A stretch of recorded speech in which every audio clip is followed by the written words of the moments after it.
Welcome, all of you who joined us from wherever we are in the world to this 28th Annual Conference of the International Environment Forum, our Baha'i-inspired professional organization for the environment and sustainability. The overall theme of this year's conference is a world-embracing vision for a sustainable future, consisting of 4 virtual events. The first took place on the 14th of September, a vision for sustainable future, a conversation with youth, with some very interesting contributions from youth. Then on the 17th, developing a vision for global collaboration, looking at global governance issues. On the 22nd, we had a conference, Building Futures in Communities, looking at local community perspectives with examples from around the world of how local communities were building a better future through their work in their communities.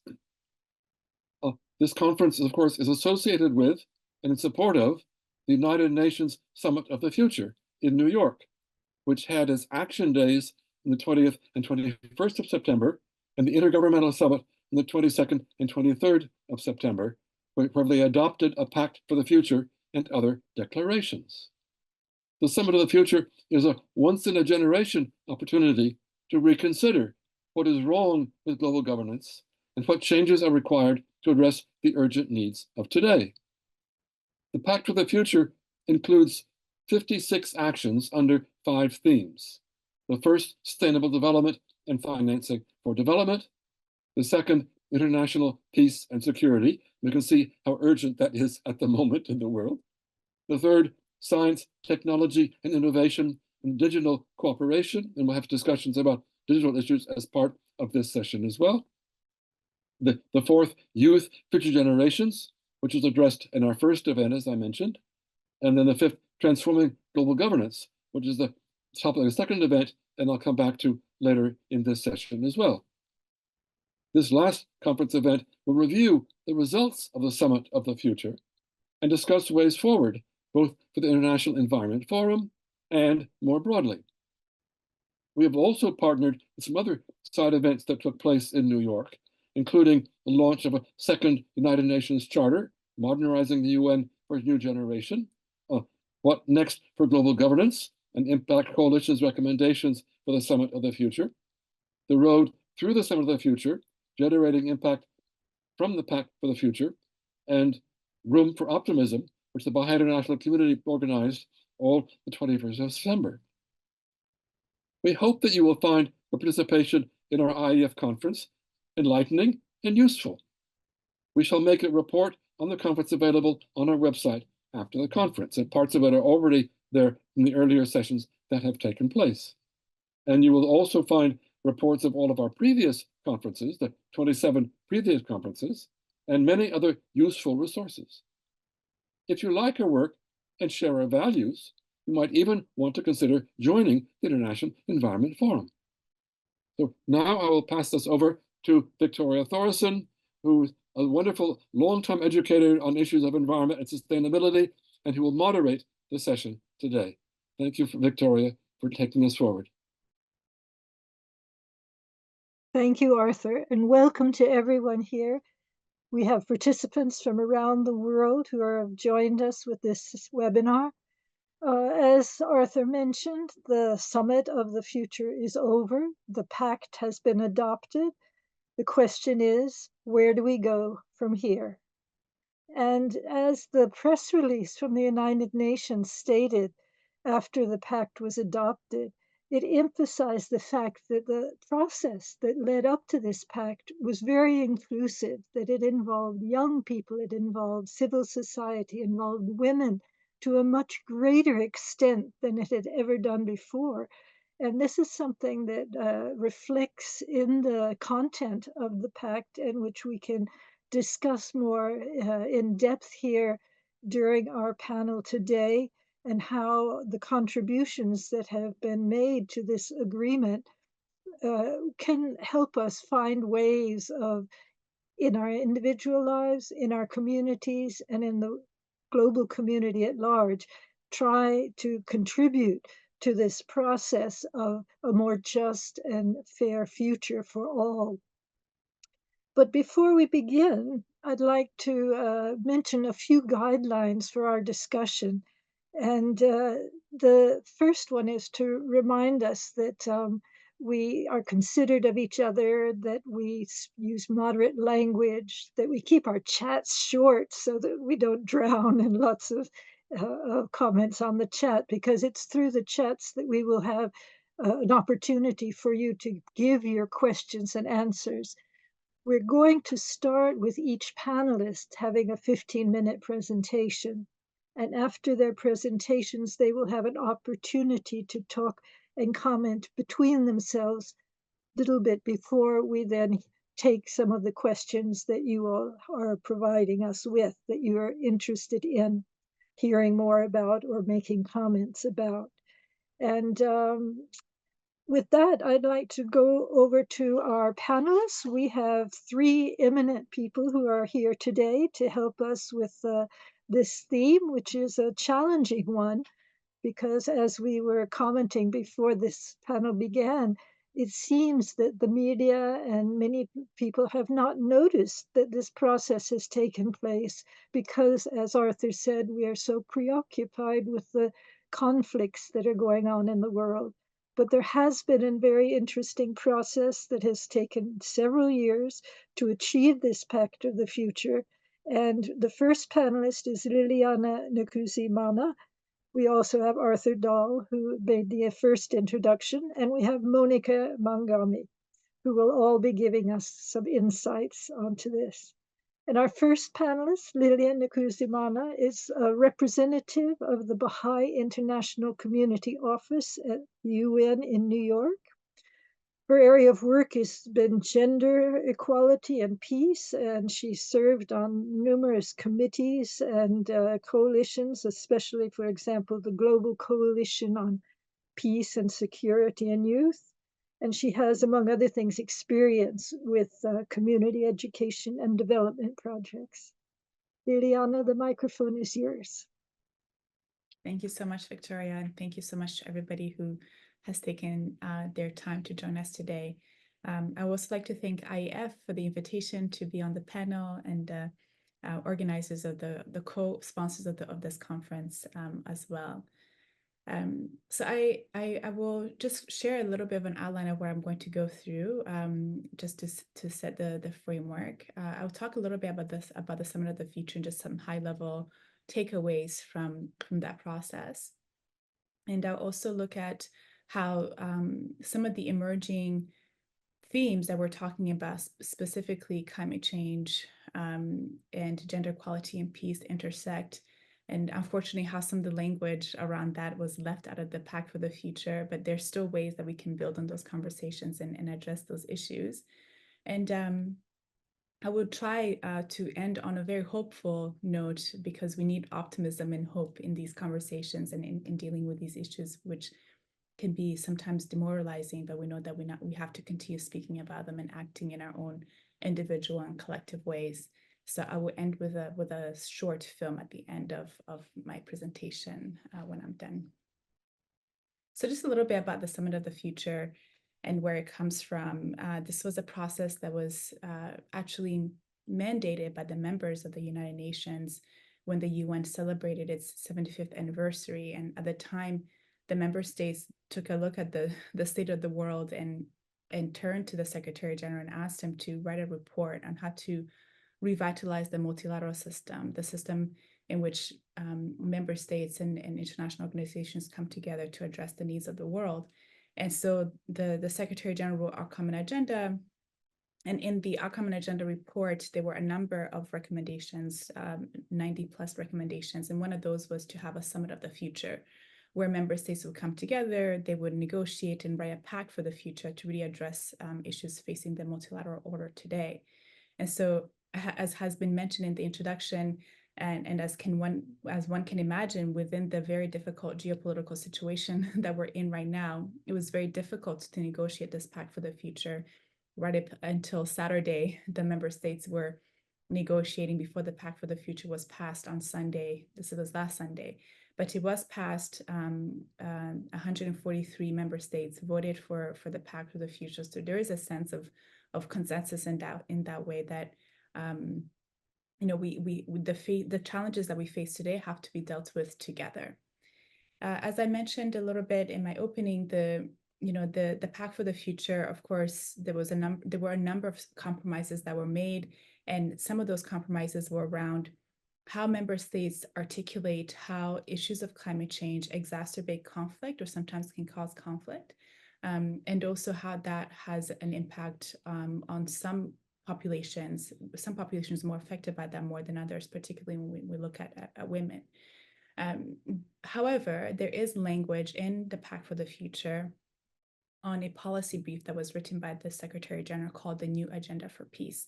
And in that document, it states very specifically these intersections. And so I think that gives room for policymakers and those who are watching this issue to continue talking about it and bring it to the forefront of the conversations. In terms of how the language on gender equality was mainstreamed throughout the document, I think depending on who you talk to within the UN, there are those who think that this was very well done. And of course, there are groups who think that perhaps the Pact did not go far enough in terms of mainstreaming gender equality language throughout the document.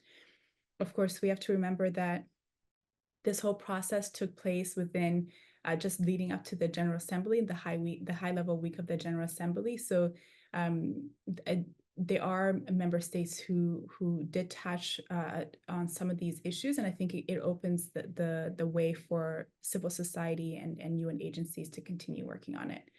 So, I mean, this all brings us to where we are today, and really, I think some of the things I've described are really they're manifestations of, in many ways, how we are not able to really understand our true nature and our purpose in this world, and I think this failure to recognize how we are interconnected and interdependent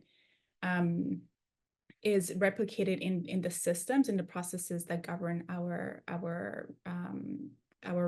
relations as member states. And so I think it really reflects how in many corners of the world we see a humanity that is behaving in a way that is exploitative. We have this insatiable want for material comforts, showing competitive tendencies in the way that we compete for power and influence, and extractive in many ways, right? The way that we have been treating the environment, the way that we relate to one another, especially when it comes to gender relations, and the way that we arrange our global affairs. And I think if we were to rethink about our true nature and think about, some of the ways that development priorities are being organized towards really the accumulation of material means, I mean, one would have to ask if really the procurement of material means were the reason for which we are existing as a humanity, then it will make sense, like that logic would make sense if the richest nations in the world were the paragons of justice. But we see that that's actually not correct. So then we really have to think about why we're here. We have to ask these questions. We have to interrogate what is driving how we relate to one another in international policy, but also in our communities and in our nations. And so when it comes to the climate crisis, for example, what are the implications when we disregard planetary boundaries and when we don't think about how decisions in one corner of the world really affect the reality in another corner of the world? So, for example, when we talk about, the urgent need to act on the drying up of different arable land and the desertification that we see happening in so many areas, how does that lead to, conflict over scarce water resources? How does growing climate disasters exacerbate already existing conflicts? How does this, in many cases, when you have climate disasters, especially extreme weather events, how are women then put in vulnerable situations, sleeping in unsafe shelters or conditions that continue to be unlivable for many people, exacerbate unsafe migrations? All these things are interconnected and they cannot be addressed alone and without really thinking about the interconnections that exist within them. And so how do we move forward? It is clear that we need to live within our planetary boundaries. It is clear that we need to take into consideration the concerns of women in all aspects of our lives, in all the negotiations that we enter, whether it be those who represent us on the international level or at the national level or within our community in peace negotiations. Because I think what I have described briefly, that these are systems of an ailing system, right? This inability to really embrace how interconnected we are.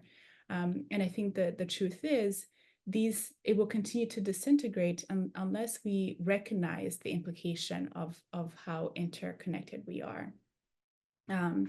So then I think one question that comes up for me is, what does it look like for us to behave in a way that really recognizes this interconnectedness? And I think we can look to the Baha'i community when we look at how in many corners of the world, Baha'is are coming together to recognize that every single individual, every citizen from every walk of life has this capacity to promote what a peaceful and prosperous society can look like through the application of this reality, and really using oneness as a lens through which to analyze and approach our work. And in many of these communities, what we're learning is that when we embrace our oneness, it holds many implications, and there are many lessons that we're learning from this process. And one of them is that any kind of adversarial approach, no matter how noble the cause that this approach supports, is limited in being able to achieve enduring transformation. We're also learning that where differences of opinion exist, this creates opportunities to explore values and strategies from very diverse perspectives, and this can actually be a source of innovative ways of doing things. We're learning that each individual has the capacity, each individual has the right and the responsibility to contribute to the common good. And we're also learning that a hopeful future is within reach through conscious and dedicated efforts. And for some people, they might say, well, this kind of approach based on really centering unity and justice is idealistic, and it's actually ill-timed given the situation of the world. But then I would say, actually, if we suggest any other way of centering our affairs, this fails to recognize that the current approaches that we're using, especially when it comes to global governance, are themselves breeding existing challenges. And these will continue to escalate if they're not addressed in new ways. So I think we have to acknowledge that humanity has arrived at a seminal moment of hope and potential, and that through a collective act of will, the foundations for a better world we don't have a choice, they must be laid in order to avoid going down the path that we're in today. And so this is really a message that we have been trying to share through the work of the Baha'i international community. And as part of our engagement in the Summit of the Future, we interviewed a number of young people to really ask them about the importance of centering hope and optimism in the way that we think about the world. So before I end, I would like to share a clip of this as a way to finish this presentation. So I'll just share the screen. Ahead of the UN Summit of the Future, young people from around the world were asked for their perspectives on what this gathering can represent. Here are their thoughts.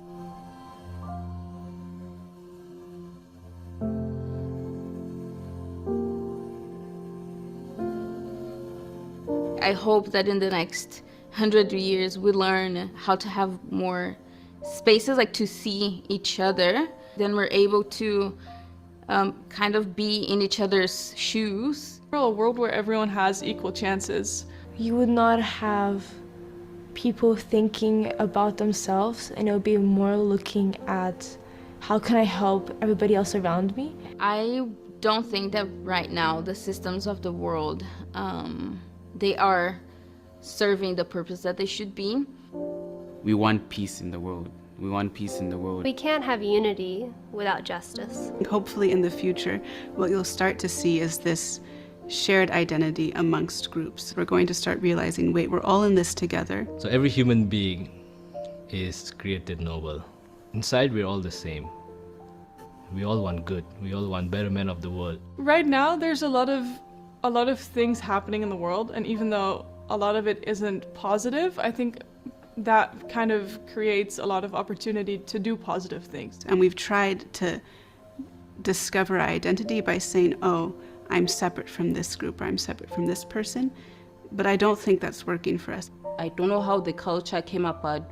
As most communities started believing that someone has to come and save you, like someone from outside has to come and rescue you. So for you, there's nothing really you can do to change your situation. So some sort of inspiration was removed from our hearts. We really need a change at the level of hearts. And we need to actually instead be focused on like what is the best for all of society, not just one demographic. We're trying to build to a world that's united and that has peace. It requires us redefining what it means to be a leader. The leaders of the world have the responsibility to hold these values of service and kindness and love and justice, so many different values, because the people that are following them will emulate that. True leadership means service to humanity. That is what the world needs right now. I think what's needed is a shared vision. That means everyone's on the same wavelength. Each and every one of us has a role to play in the betterment of the world. We just need to understand that we can do it together and we really need to count on each other. The earth is but one country and mankind its citizen. I would like to believe that. And I'm 101% sure that that is what everyone wants to experience.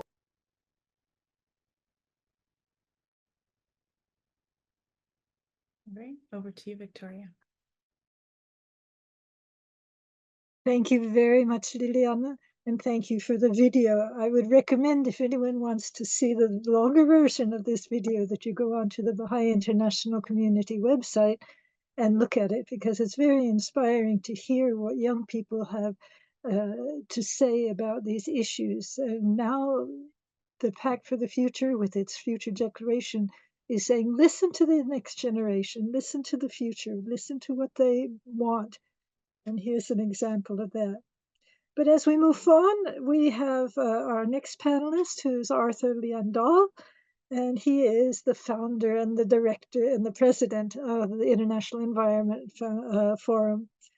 And he's a specialist in complex systems and a retired deputy assistant executive director of the United Nations Environment Program.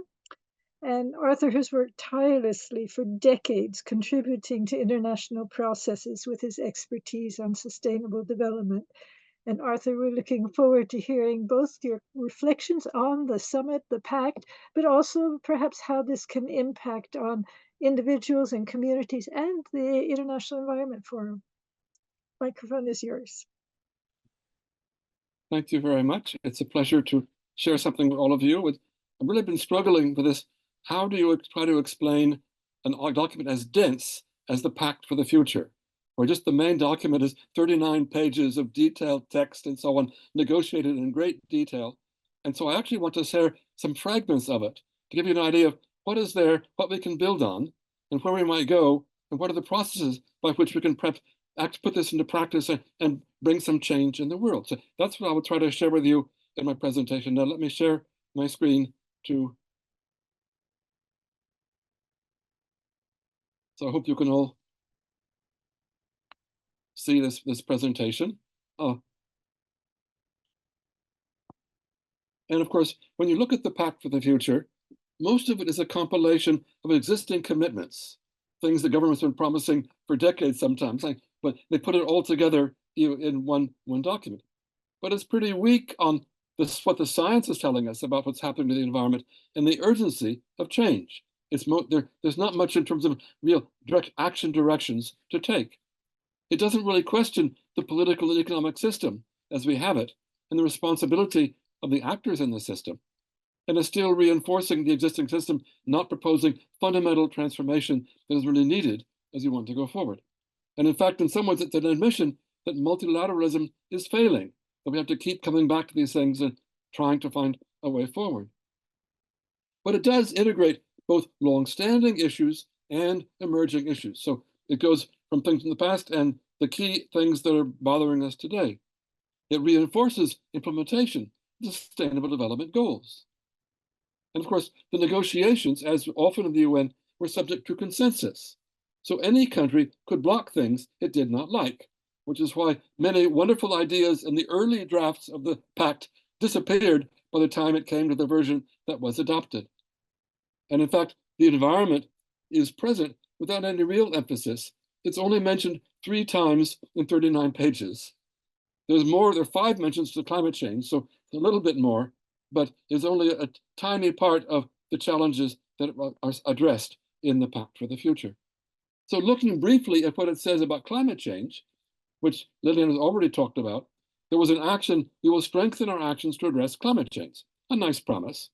And it had 11 action items. I won't give all of them. Just one example with respect to the environment.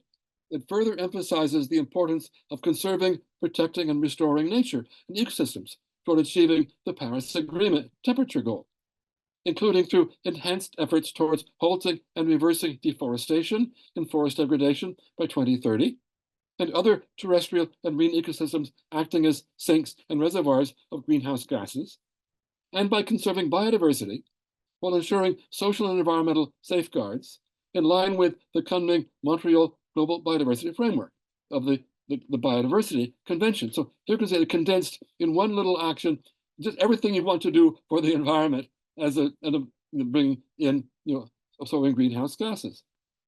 There was also a reference to address the impacts of climate change and other environmental challenges that constitute threats to of young persons to enjoy their human rights to a healthy environment. And of course, there's a whole section of the Pact on youth and things concerning youth. And then there was another action: accelerating reform international financial architecture. This is the World Bank and the International Monetary Fund, so it can meet the urgent challenges of climate change. So there's sort of examples of little elements of the Pact with respect to climate change. Looking in more detail at what it says about the environment, there's a whole action 10. We will accelerate our efforts to restore, protect, conserve, and sustainably use the environment. A wonderful promise. As many of things, the governments are saying we will do everything to fix the problems of the environment. And of course, they say we're deeply concerned about rapid environmental degradation. We recognize the urgent need for a fundamental shift in our approach in order to achieve a world in which human lives are in harmony with nature. We must conserve, restore, and sustainably use our planet's ecosystems and natural resources to support the health and well-being of present and future generations. We will address the adverse impacts of climate change, sea level rise, biodiversity loss, pollution, water scarcity, floods, desertification, land degradation, drought, deforestation, and sand and dust storms. The whole package of all the different parts of the environment that they're promising to take care of. And so they decided a series of things to do this. And this is one little element of the Pact. First, achieve a world in harmony that lives in harmony with nature, that conserves and sustainably uses our planet's resources, and reverse the trends of environmental degradation. A wonderful promise. We'll all live in harmony with nature. Take ambitious action to improve the health, productivity, sustainable use, and resilience of the ocean and its ecosystems, and conserve and sustainably use and restore seas and freshwater resources, as well as forests, mountains, glaciers, and drylands, and protect, conserve, restore biodiversity, ecosystems, and wildlife. So this is, again, these beautiful promises all brought together in condensed form. Promote sustainable consumption and production patterns, including sustainable lifestyles, the circular economy approaches as a pathway to achieving sustainable consumption and production patterns, and zero waste initiatives. Accelerate efforts to address the pollution of land, of air, land and soil, freshwater, and the ocean, including the sound management of chemicals, and work towards the conclusion of an international legally binding instrument on plastic pollution, including in the marine environment, with the ambition of completing the negotiations by the end of 2024. One explicit thing: this is already happening. The negotiations are ongoing. It's not sure they will finish it, but they've included that among the promises because there was one specific thing that's already happening at the moment. To implement the framework to halt and reverse biodiversity loss by 2030, and implement all multilateral environmental agreements. So this is all the work of the biodiversity conventions. And then to protect our planet and address global environmental challenges by strengthening international cooperation on the environment and by implementing and complying with multilateral environmental agreements. So you can see it sort of condenses in a few paragraphs all the promises made about the environment with very little split of how, in fact, to do it. At least it's all there. At least they say, this is what we've set apart as how we take care with the environment. This is our pact for the future in this dimension. So what does this mean in terms of global governance, which of course is one of the things that was addressed by all of this? The press release for the summit said, the Pact for the Future marks a major step towards reforming global governance and strengthening international cooperation. The Pact for the Future serves as a blueprint for a more inclusive, resilient, and effective international system. The agreement's non-binding nature has raised concerns about implementation, but its ambitious goals offer a renewed sense of hope and direction for global cooperation.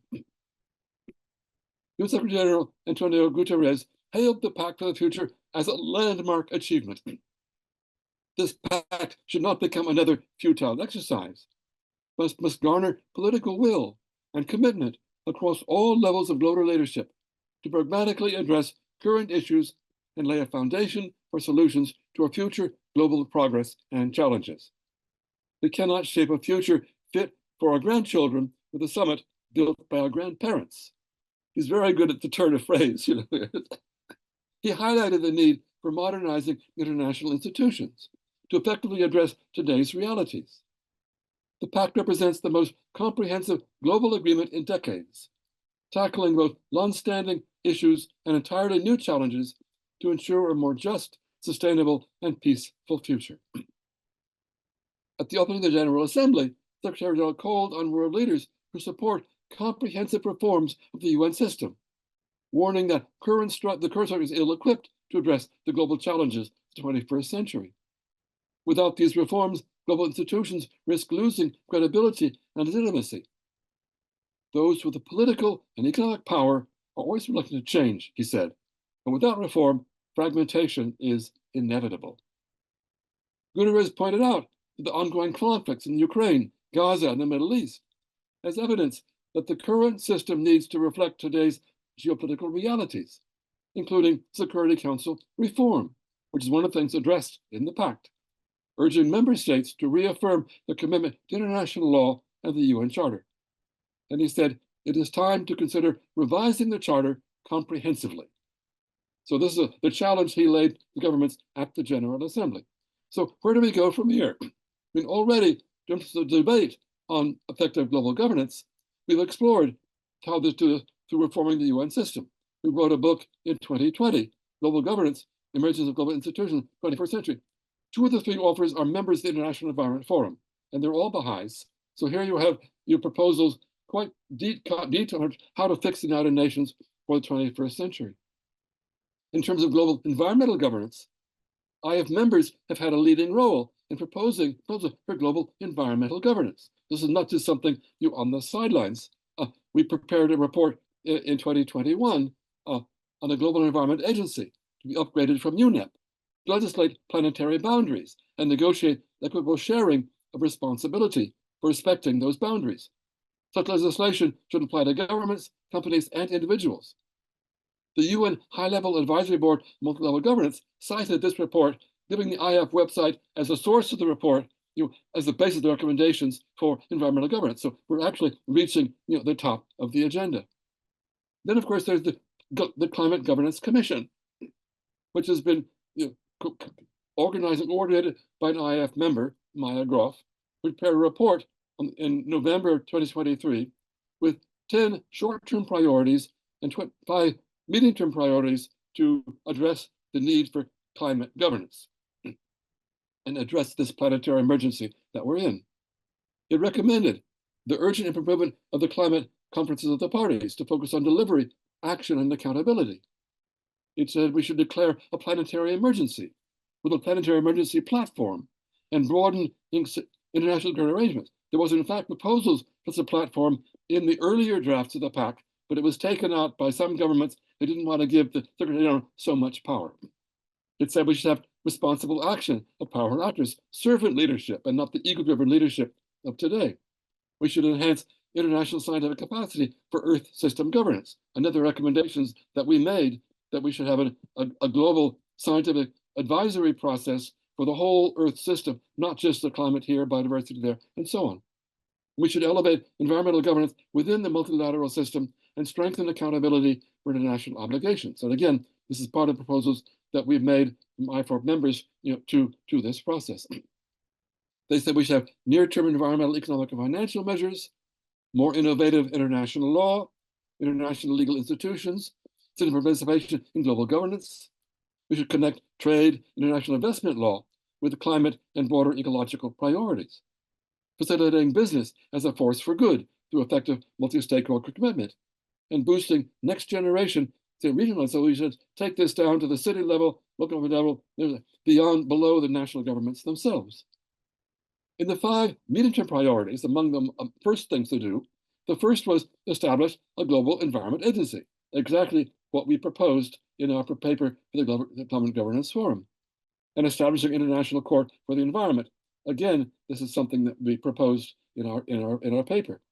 We should adapt environmental law to the Anthropocene, reform the Bretton Woods institutions, that's the World Bank and the IMF, to enhance multilateral development bank and agency collaboration. And there are a number of medium-term institutional reforms, the kind of thing we proposed in our book on global governance. So here you can see this high-level commission chaired by the former president of Ireland, Mary Robinson, and the leading climate scientists, and with a number of former heads of state putting forth these proposals. And so these are part of what civil society is saying. Maybe the summit, the summit hasn't produced everything we need. Maybe the things lacking in the Pact for the Future, but the proposals are on the table. They are being taken forward by very substantially interested organizations. So outside, I mentioned some of the process itself, there were many side events. There were action days that were more hopeful. There was great imagination, enthusiasm, abundant energy, lots of things from the youth, the things they're already doing. So it was very encouraging to see what's happening on the margins of the formal of the process. And one of the events was a launching of a second United Nations Charter, modernizing the UN for a new generation, in an event held on the 19th of September, just before the events of the summit itself. So this is a charter. This was drafted by, again, a high-level process, including several IEF members who contributed directly to the drafting of this process. The second charter incorporates the missing pillar of environmental planetary health into the United Nations for the first time. It elevates the level of protection and environment of human rights and fosters enhanced ownership and more direct participation in the United Nations. In particular, it proposes a new Earth System Council alongside the Security Council, the Economic and Social Council, and the Human Rights Council as the fourth pillar of the United Nations, which would bridge a critical gap in environmental governance and seeks to remedy the very significant fragmentation, Mr. Lane, to provide overall direction to this immensely important area of governance and problem solving for the future of the planet. So here we see what's wrong with many different conventions, over 500 environmental agreements, very hard to coordinate, but creating a structure like this would allow bringing them together and creating something more coherent for the future. This was the event launching the second United Nations Charter at the Baha'i International Community in New York on the 19th. And of course, there were, the IF events that I referred to at the beginning in the introduction, with the youth on global governance and community perspectives. So this was also part of our contribution to what was going on around the summit. The Baha'i International Community had this wonderful statement, embracing interdependence, foundations for a world in transition. And they organized a whole series of side events, including on the role of General Assembly in strengthening peace and security, the road through the summit of the future, generating impact, form the Pact for the future, room for optimism, a precondition for challenging times, words to actions, the network approach to upholding commitments from the summit. These were all events the Baha'i community organized and co-sponsored as part of their contributions to the summit process. Here's Benny Dougal, the principal representative of the Allies at one of those events. So where do we go from here? Dan Perel, another of the Baha'i community representatives, said, global attention is turning towards the pivotal decisions that will shape the next chapter in international cooperation and governance. The Pact for the Future will serve as a roadmap for global reforms in the coming years. This is Dan Perel on the right, again speaking at one of the events there. The summit marks the beginning of a much longer journey a journey that will push the United Nations and the world towards long-term multilateral reform. From reforms of the UN Security Council to the governance of emerging technologies, the summit has raised the stakes for what's at play. This is from Maria Fernández Espinosa, Seventh President of the UN General Assembly, the former Foreign Minister of Ecuador, and one of our close collaborators in these different processes. A critical issue raised throughout the discussions has been the need to rebuild trust in the United Nations. And that's one of the things we can all work for from the outside to help the United Nations become more trustworthy as it goes ahead. For the International Environment Forum, our priority is still the triple planetary crisis as a central requirement for sustainability. This can only be resolved through a combination of scientific and ethical or spiritual approaches. We need both the values and the science to address these problems going forward.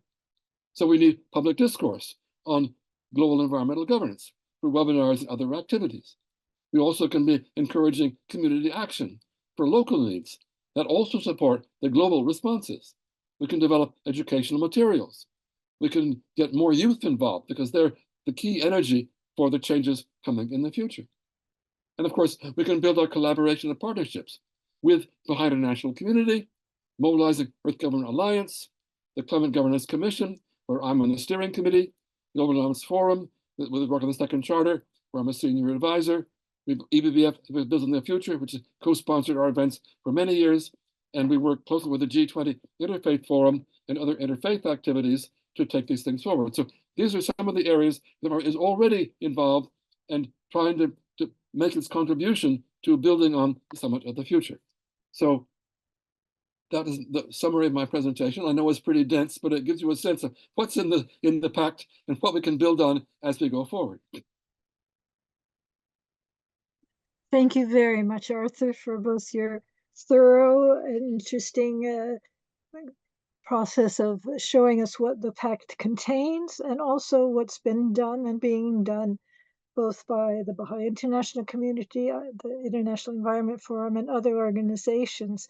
And I think we can keep in mind that very much of what may be the impact of the summit and the Pact is what's happening outside of the UN walls, but by civil society, by other organizations. But we can come back to that discussion after we hear from Monica Maghami, and I'd like to introduce her by saying that she's an EU and Brazilian senior regulatory lawyer whose focus is on technology and sustainability. And she's been invited to speak at COP28 and the United Nations Nairobi conference. And she's on the program for the IFG20 in Brazil. And she has worked for the rights of women and girls in the United Kingdom, among other things.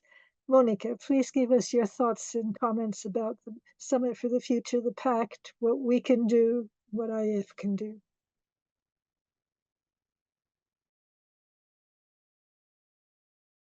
Thank you so much, Victoria. And also thank you for the IF and for its sponsors, also for Lily for your great presentation, also for Arthur, both excellent presentations. Thank you.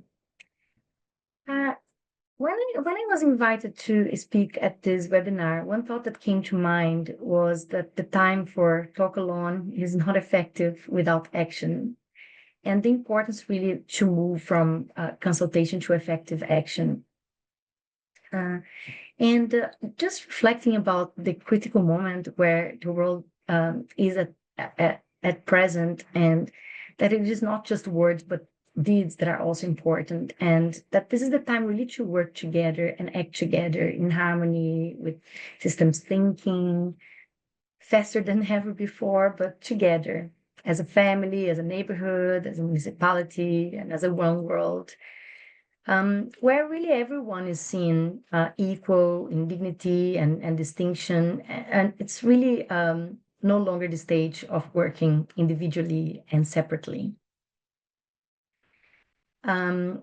Really the levels of degrees of integration and cooperation, especially with the advancement of digital technologies and the fact that the 6 of the 9 planetary boundaries have been exceeded, is really very alarming.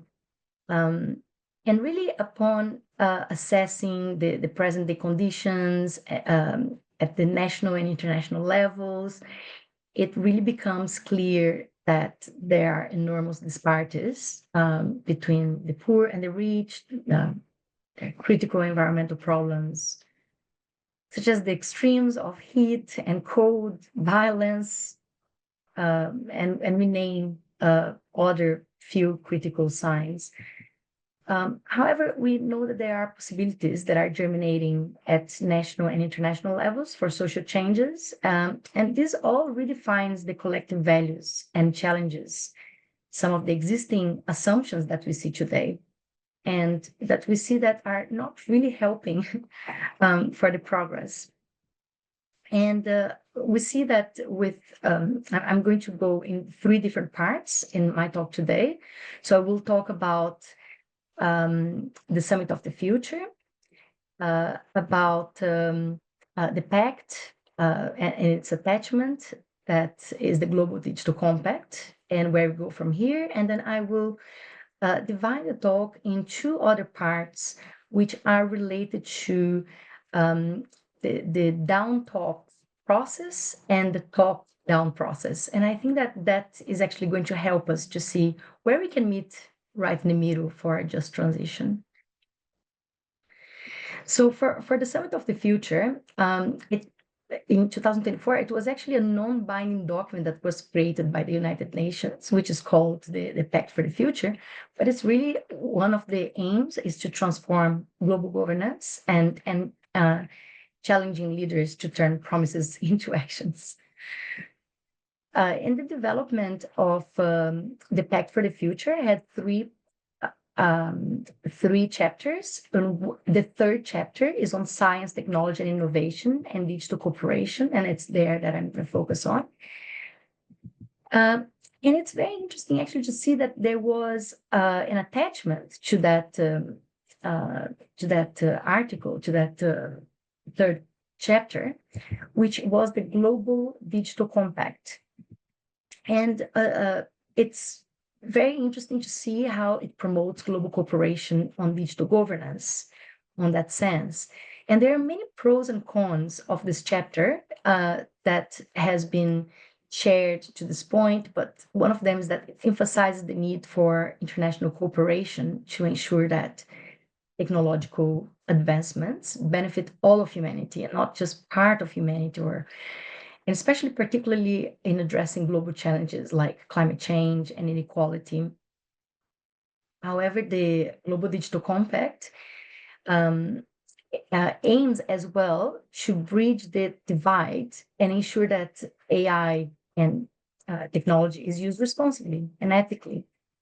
And some of the key takeaways that I have had of the Global Digital Compact is that it tries to connect people, schools and hospitals to the internet, leaving no one behind. But at the same time, the concept of oneness of humanity, which is so needed, it's so necessary to be embedded.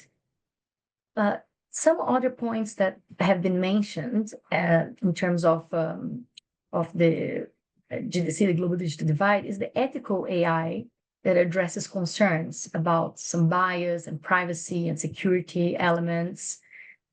There's the element of global cooperation, which is fostering international collaboration on digital governance and helps to manage cross-border digital issues.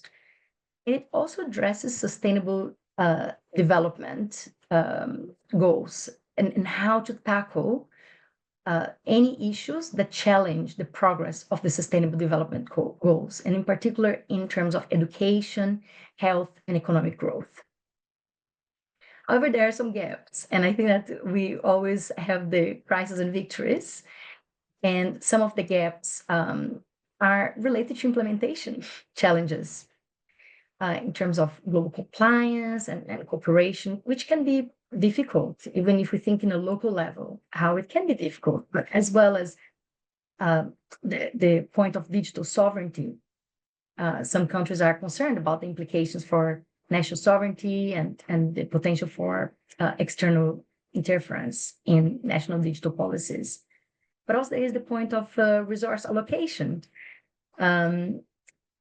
As developing countries are likely to struggle with the financial and technical resources needed to implement the Digital Compact's recommendations. There are privacy concerns, which really demonstrates that there are new privacy issues that emerge sometimes faster than regulations, especially because there are so many rapid pace of technological changes in the world. And then also there is like a lack of AI taxonomy. Like it's really like it's so important that we have a very good understanding of what it is, what are the options for these countries? What are the options for communities, for populations, for municipalities? So then I was thinking about where we go from here, and that the Pact is a way that has reached consensus and has created this consensus not only top-down, not only through the top-down process, but also created consensus amongst civil society, academia, governments, intergovernmental relationships were formed. And it was the first time that this type of pact was discussed and that had an element of technology in it. So there are lots of technological possibilities allowed for the civil society to interact. I think that we need to be creative as well and continue thinking about how the integration and cooperation can be formed, especially in a world that is so interconnected and with unprecedented challenges that we have never faced before. I see that there is a document that it's a report that was created as well at the same time. It's the Governing AI for Humanity document. And it's quite positive in the sense that it mentions about creating an international scientific panel on AI. And for this point, I know that Arthur, you're going to be very happy to see that, but let's see how it's actually going to operate. But encouraging really like global policy dialogue and regulatory interoperability is very important, as well as building a global AI capacity network to support local innovations and also sustainable development goals. Because otherwise it just becomes, again, very theoretical and very much into words and promises and policies, but not really in implementation purposes. When we reimagine the world and this topic about deeds and not words, and in terms of the Digital Compact use, I have been reflecting on some of the points of some of the side events, and they have been talking a lot about a common language. How do we create a common language when there are lots of different operating systems, but we have open source platforms that it can actually help us to build this common language. And also with the taxonomy, like there are ways that we can help each other. And then there are also interdisciplinary perspectives that need to be considered, and also like what are some of the participatory methods that can be used, uniting efforts across various communities, including youth, young generations, marginalized groups, industries, governments, to create really like this common overarching conceptual framework. And this webinar made me really reflect about this process of the top-down process and the down-top process, and how they are influenced, and about the principle of interdependence of all these different forces that can also operate, forces of fragmentation, and at the same time, the forces of integration, which demonstrate that there is a need for a new age to be formed with different sets of assumptions that are not anymore founded on prejudice or in any type of divisive structures, but leading to the foundation really of global governance structures through this just transition. And the fact that there are some organizations, so for example, I have participated in some of the side events where the UN, We Need, and the Baha'i international community were describing, and you could actually see in practice how the discussions on matters of concern that led to concrete changes in the lives of people around the world, they were actually dealt, like how they were the exchanges of ideas, thoughts, processes, methodologies, systems, consultations that were shared. I could actually see that there is a possibility really top down for us to really see people and see each other first as human beings, and then second as representatives of a country or having a different gender or culture or languages.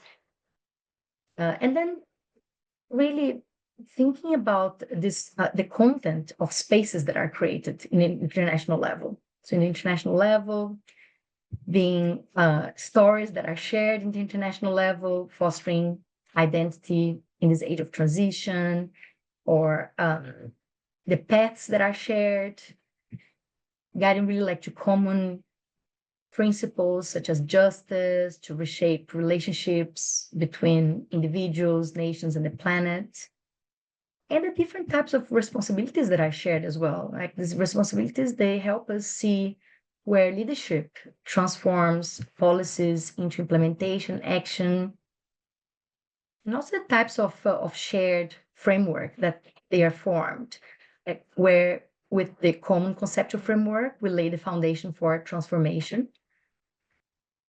And mindsets that are formed as well in these spaces. Because again, this is from the international national space to levels to the local level, and how mutual respect is reemphasized, how they're, this is about reimagining the world, right? We're reimagining the world, we're thinking of how this would be if we have mutual respect, if we have participants that are not bound by titles, but they're sharing about their perspectives because they care about humanity, and everyone is searching for a common ground with really key dimensions of problem solving being generated. Then now from down top process, the last part, I see that there is so much work happening with the grassroots and with a variety of stakeholders in a local level, with neighbors, with local communities, co-workers. They have been reflecting on a diversity of words and sentences and areas that have encouraged and brought hope. And one of them is that we cannot segregate the human heart from the environment outside us and say that once one of this is reformed, everything will be improved. But men and women are organic with the world, and our inner life molds the environment, and itself also deeply is affected by it. And we really have to think that all of the actions that we do, they also impact on mutual reactions. And how we all, so there are questions that then are generated when there are this type of discussions with the local communities, with the local settings, how to bring together people from a variety of backgrounds and experiences, from teenagers who are making choices about their future, to older youth who are finishing their studies, working, or in the process of starting a family, or thinking about these tumultuous changes that the world is going through and what do we see around us. Our society is afflicted by multiple challenges, and this can be overwhelming. This can be overwhelming environmental challenges, conflicts and wars that we see happening. In the last time was 29 wars around the world, but I don't know, we never know when it's going to be one more war. the growing economic inequalities. So all of this can really, we can find ways of bedrock of strategies if we really think about the principle of the oneness of humanity, of mankind, and think how these processes, how the system thinking processes and how these strategies can be rooted in conscientious principles such as oneness of humankind and challenging really traditional assumptions and trying to think of how we can create contemporary institutions and how we can be partners with them and really think of a way to shape our world, but not in detriment, but with true collaboration. Thank you. Thank you very much, Monica, and thank you for pointing out aspects of the Pact that deal with such things as technology, and then bringing that into connection with other aspects of this whole idea of how we can change both the world and our own way of functioning. I noticed when I listened to the panelists that there are quite a number of references to the underlying fear that people in society have in connection with ethical AI, with climate change, with other things, the lack of trust in the United Nations. These are all things that, as an educator, I find extremely important to be taken up in schools and in teaching. But to do that, we have to have people aware of these issues and what kind of activities are going on. Perhaps the other panelists would like to comment on what each other has said and perhaps even give some thoughts about how can we raise awareness of the Pact of the future for those who have not been involved in its creation. Does anyone want to start? Yes, Liliane? Thank you so much, Victoria, and thank you everybody for your thoughts and presentations. It's really nice to be in conversation together.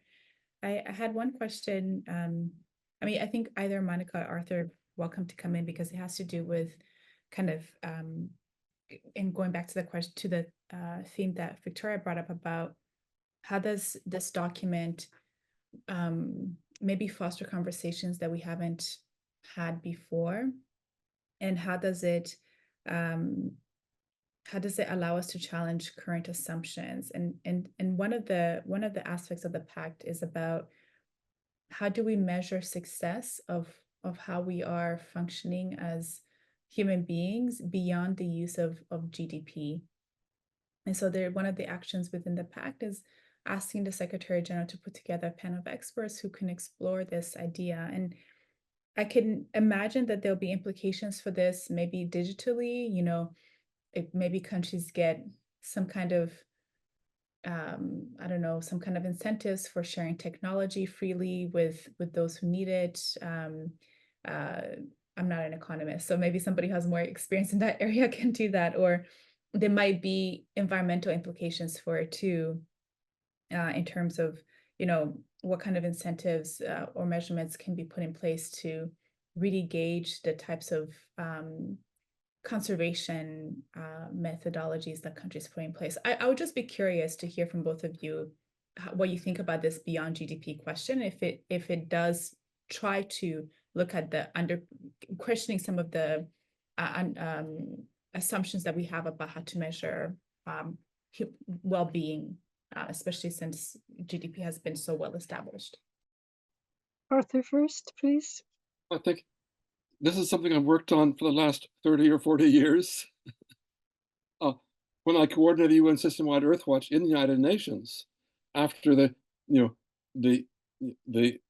summit, the Earth Summit, I was responsible for developing indicators of sustainable development with teams of experts. We produced several different books of how do you measure sustainability, how do you measure environmental impact, how do you measure things beyond GDP. I was even the consultant to the World Bank on proposals for an alternative to economic measures for well-being. And the report was first accepted very nicely and then forgotten because it threatened their basic assumption about the material reality of things. So this is something, there have been several generations of efforts to propose, measures beyond GDP. This is only the most recent waking up again to the need to do that. The Commission Secretary already has a number of proposals. There's some things that have already been put in place for a decade or so now, but not necessarily adopted widely by governments, because you might say the material economic system sees GDP as the easy measure of constant progress, constant growth. The politicians are attached to that and believe in it, and as overcoming those assumptions that is difficult. There are many methods available to do that. Even the Environment Forum had a whole research project a couple of years measuring well-being without using any financial measures at all, using scientific measures of things that we can measure in some objective way. And there are papers on the Environment website about indicators of well-being. So this is something in which there is a lot of material out there. The challenge is overcoming the attachment of the present society to its easy way of doing things that is totally misleading. Of course, GDP, you have lots of auto accidents. It's a wonderful GDP. It's not very good for human well-being. But you have to build lots of new cars and lots of hospital bills and so on. That's very good for GDP. So it's the wrong measure for anything to do with human well-being. So that's a brief summary. And you can go to the website. There are several pages of materials on alternative ways of thinking of these things to take it forward. But it's an excellent question, and it's good that it's come back into the Pact for the Future. Is one of the things that maybe this time governments will pick it up and run with it, because it is so essential to where we need to go.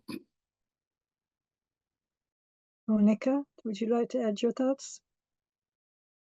Yes, I was thinking about this point of the systems thinking and breaking down silos. And I was thinking that our educational systems have long been operating in silos, and as it is with the GDP as well. And when you just think about the different subjects that we go through, maths, history, science, they're all studied in isolation. However, the complexities of today's world, especially those tied to sustainable development goals, they require integrated solutions. And the systems thinking allows us to connect diverse fields, from social to environmental factors, fostering holistic approaches to problem solving rather than these isolated fixes. And I see that some of the isolated fixes, it is to focus on GDP, and how much we actually have to focus in multidisciplinary areas, and as well as in repurposing or rethinking about some notions that we have had, such as, for example, of the national sovereignty, that the concept has been so traditional in law in terms of that national sovereignty must evolve to prioritize the whole over individual parts. And really thinking about this globalized world and about absolute sovereignty that ignore the broader global benefits, we really see that this is unfeasible. And we need really to adopt ways that when technology, for example, will be used as indicators that are different than GDP, what are the types of principles that will reduce the disparities within and between countries, then really not just thinking about the national interests, but thinking about global well-being. And I think that it's more to that sense of rethinking of assumptions made in the past. It's about really thinking about different methods that we can all collaborate together, and that they are not working in silos. So we break down the silos for a systems thinking process. Thank you very much. Nava, do we have any other questions or comments from the audience? Yes, we have one that came up just now, I see. The question is for Monica. What is preventing us from bringing systems thinking and related holistic disciplines to the quest for understanding the true nature of the challenges facing the environment? Would you like to make a comment to that, Monica? Yes, I think that what is missing is really like that we have new habits and attitudes to embrace shared responsibilities.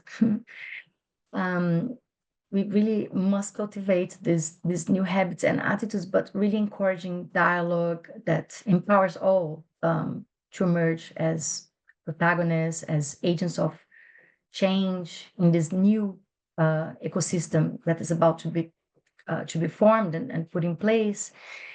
They are overcoming paternalism and there's too much compartmented ideas that are not allowing us to embrace elements such as forbearance, or to be courageous, to have courageous determination, or to be selfless. And I think that when all of this are actually reviewed and we adapt to the challenges like climate change that needs to be tackled, we will see that these principles are essential for us to move forward. Thank you. That makes me think of a point in the embracing interdependence statement that Liliane referred to, which the Baha'i international community has published, where they comment and challenge people to think and act in quite different ways than they do today. And it makes me reflect on, I mean, you perhaps have heard of the happiness index, the sufficiency lifestyles, but as Arthur said, these are things which have been and sort of died out. They were creative ideas when they came up, but they haven't managed to survive. How are we going to stimulate this, as you say, creativity and different ways of thinking? I don't know if anyone would like to comment on that. I think education is fundamental to this, because education, as we say, too often train people to live in silos. They're given careers that are planned in silos. They're taught certain about the subjects within a particular silo, and there's a coherence in that. And when your whole career education has prepared you to live in a certain way, it's very difficult to change and throw all of that out and take on some kind of more complex systems thinking. So I think the more we can begin to teach even to small children in simple ways, and as they grow up, come to see how these things go on, and the things that you see, for instance, in the Baha'i faith is very much a systems religion. Everything is about systems, and a lot of the educational processes which are learning about the process of concept, the process of opening to different people and different ideas and listening to them and growing together.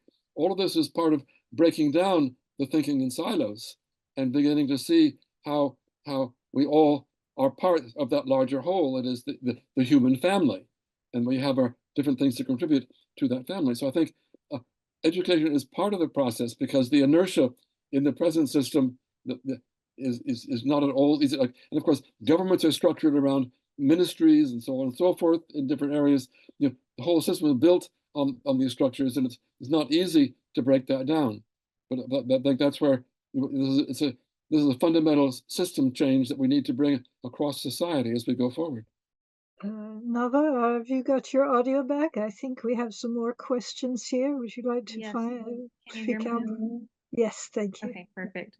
Okay, so we have a question that says, thinking about an idea of a global fifth estate in the global digital media, how is that playing a role in developing UN reform towards a world parliament at the structural level of the digital media, as well as in the global public sphere discourse?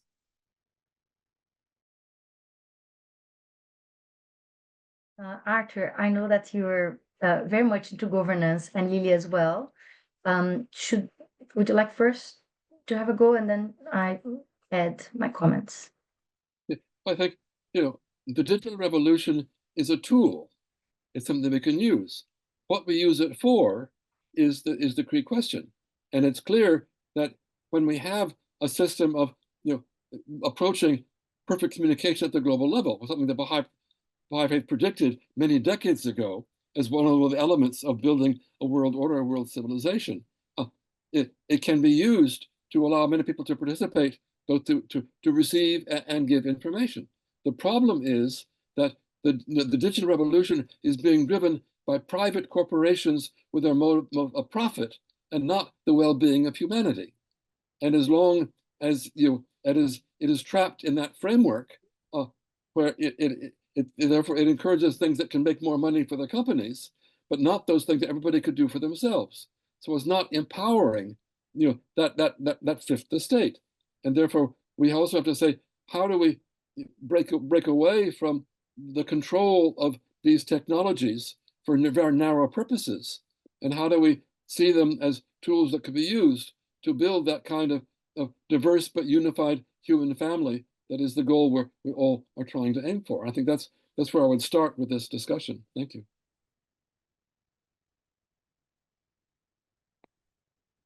Monica? Yes, I'm thinking that there have been some groundbreaking areas of the compact in terms of security and defense, but at the same time, there is a necessity of transnational levels to be addressed, and also the nexus of the Pact and the diplomatic maneuvers with AI and disinformation, which has also led to gaps. And there are different levels of arm's length work to address the planetary emergency, and that can come from the global digital interaction that we have in the world. And we know that there are digital divides between the global north and the global south, or between those that are more ahead than those that are more behind. And how do we actually address all of these points? I think that it is, again, a point of approaches that we take together, of strategies, of the attitudes, of the mood, of how we're taking all of this, how we're creating a sense of trust to arise. And I think that it is when we share experiences and we're being honest. The point of IP proprietary was actually not addressed this time at the GDC, and it was actually removed, which is a sense as well of more of a common cause. But there is the value in the conversation, and everyone has to be given the opportunity to contribute, as diverse perspectives are really needed for the truth to be found. And it is really, given the contemporary challenges that humanity faces, either locally, nationally, or internationally, that there is more need for shared goals, to deepen understanding, and for us to see what type of systems thinking we want to create and explore in terms of decision making, for example. Perhaps there is a way that blockchain can help with decision making, or with participatory methods, when we keep experiencing and we keep documenting, learning, and keep sharing as well.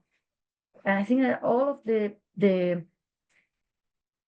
the experiences in the down top level and the opposite, when they are shared with no feeling of hiding or holding, or but really embracing and sharing, then we go to another level of capacity building. We go to another level of the evolution of education, of new habits and attitudes being formed, because then there is this embracing of shared responsibility. Of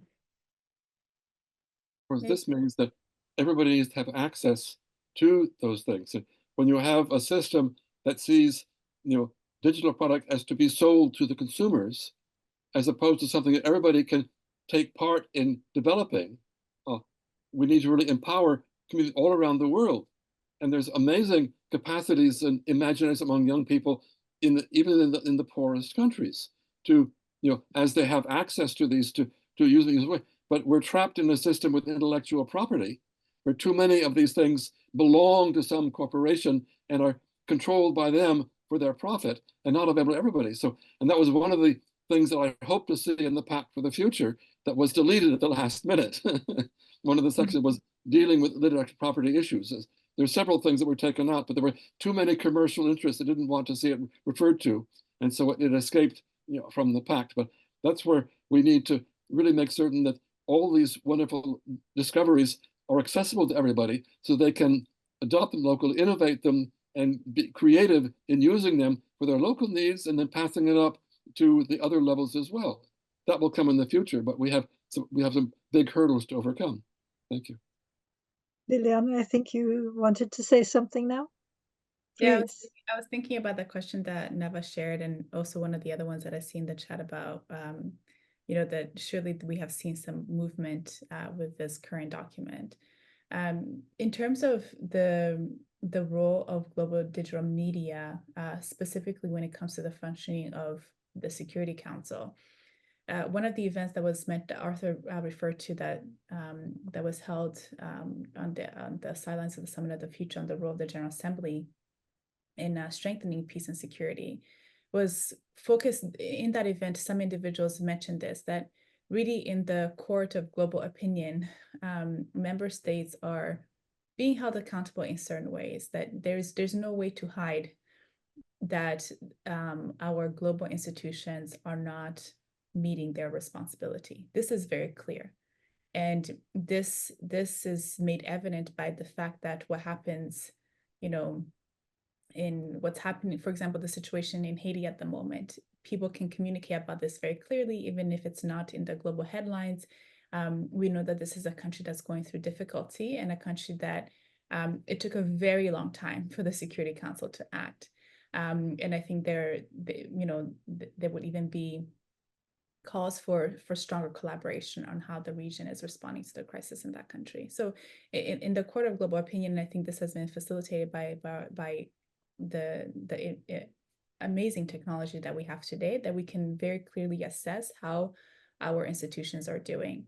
However, the very fact that we have powerful nations that cannot agree, and we have this wonderful image from this wonderful analogy from Abdu'l Baha about the clashes of opinion. In this case, it's more than opinion, but sometimes when you have strong disagreement, it really actually creates room for language that in some of these global documents that may not have existed before.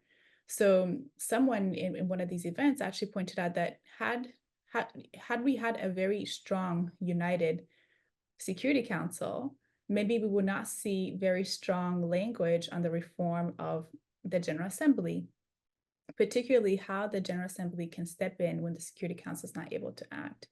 As a matter of fact, one of the UN research agencies has recently published a handbook called the Assembly for Peace that documents how in the past the General Assembly has acted. It was obviously very different, very different atmosphere.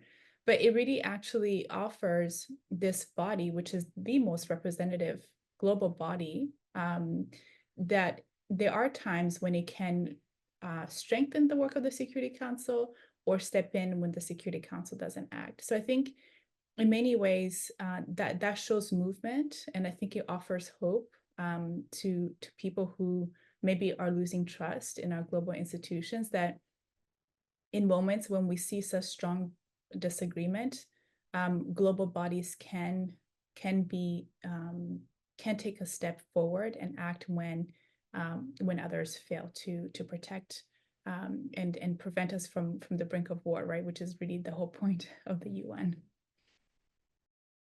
Thank you very much. I'd like to kind of sum up a little bit, and because our time is running out, and we have one more question here. I think it's worth mentioning that one of the major focus points of the Pact of the Future was to try and revitalize the Agenda 2030 and the Sustainable Development Goals. And that connects with this last question about other rhetorical documents, because the SDGs, the Sustainable Development Goals, were actually a collection of very many concrete initiatives, and they are ongoing. And in one of the earlier webinars, which was held, we heard that people were commenting on how, even though we are far behind and have much to do to achieve these goals, progress has been made. And as you say, this is important to remember, that these pacts, these documents, these agreements are providing us with both a language and a roadmap to move forward individually, in our communities, and on the international level. And as both Monica, Liliane, and Arthur have focused on, this process of grassroots contribution from the bottom of, from civil society up to the leaders of the world, and then the leaders coming with their suggestions down, that this interaction is an important one that we have to support and contribute to. And I think if we can close with reflecting again on the remarks that were mentioned earlier from this embracing interdependence, we are challenged, all of us, to join in this collective, profound act of learning.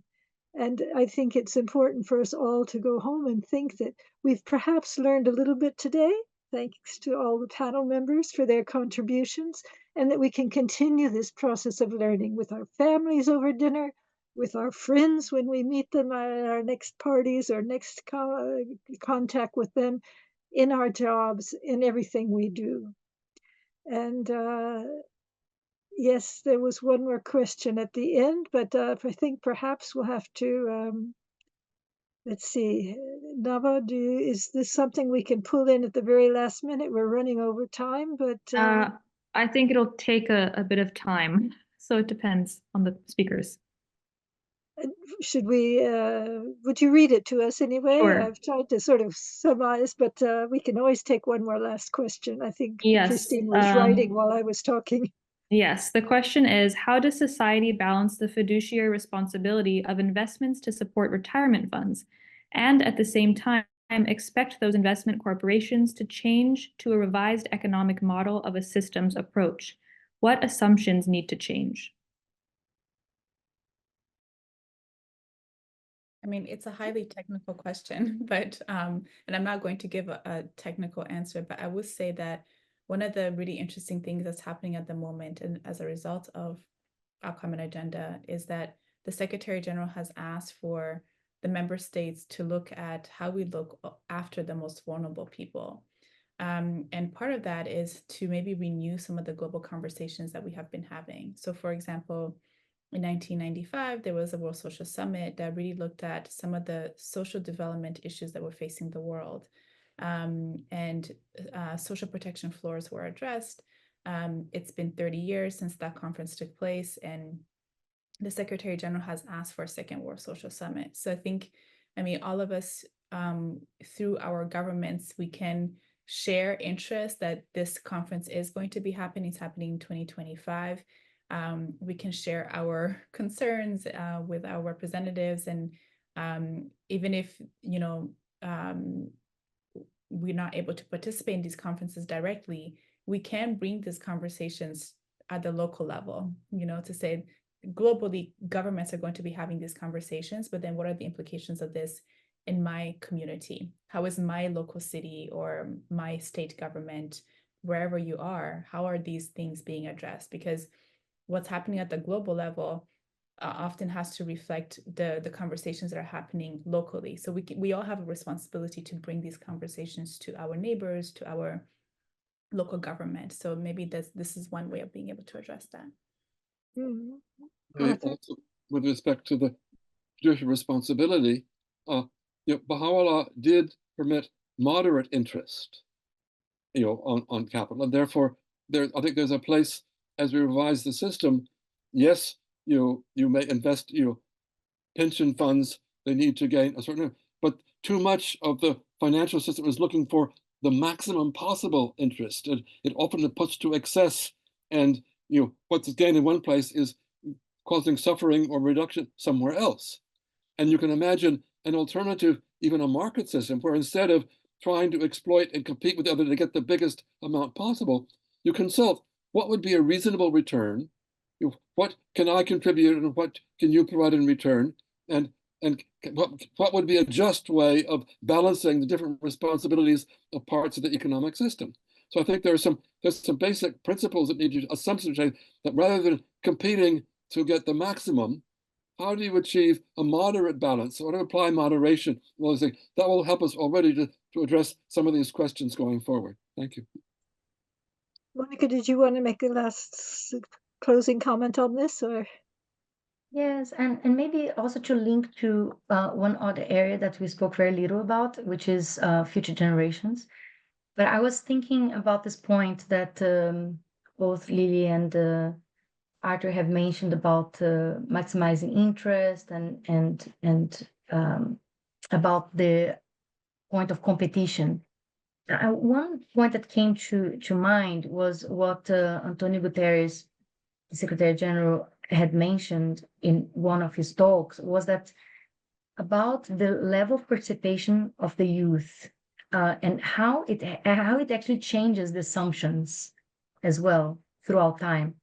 And he was mentioning that in the past, one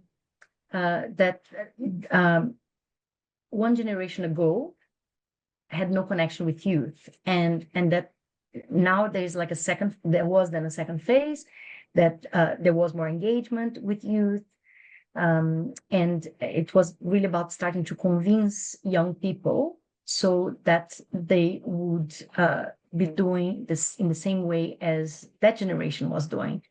And when the youth didn't have any space to be listened to. And there was then the third phase that he describes as being the phase that we're now. It's a generation that gives space, the older generation that gives space to people to participate. However, they do not listen systematically to the youth.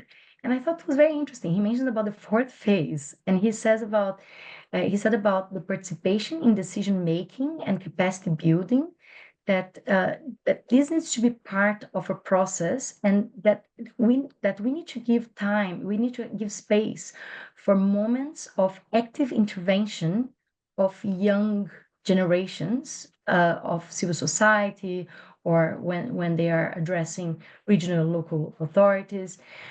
I thought that this was a very interesting point, because it really helps us to see that the assumptions that we have been having of generations, that there is time for us to reconsider these assumptions, and it's essential for these younger generations that they work daily to think about this type of points. Ideas are then formed, they are born, decisions are made, and they are addressing more the needs and the reality of the local problems of the populations. Thank you very much. There is still coming more comments here. Unfortunately, we have gone quite a long time over the planned limit of the webinar, so I think I will just recommend that you all take a look in the chat and make sure to read what Liliane has put in, referring to this question, and and take home with us the encouragement and the positive thoughts that have come forth in this discussion today. And I think with that, I'd like to thank the panelists one more time, and thank all the participants for having been a part of this webinar and for their contributions. And we wish you all well. And if you want to know more about the IEF, please check the chat for the link to the website. Thank you so much. Thank you all. Thank you for the moderating as well. It's been wonderful.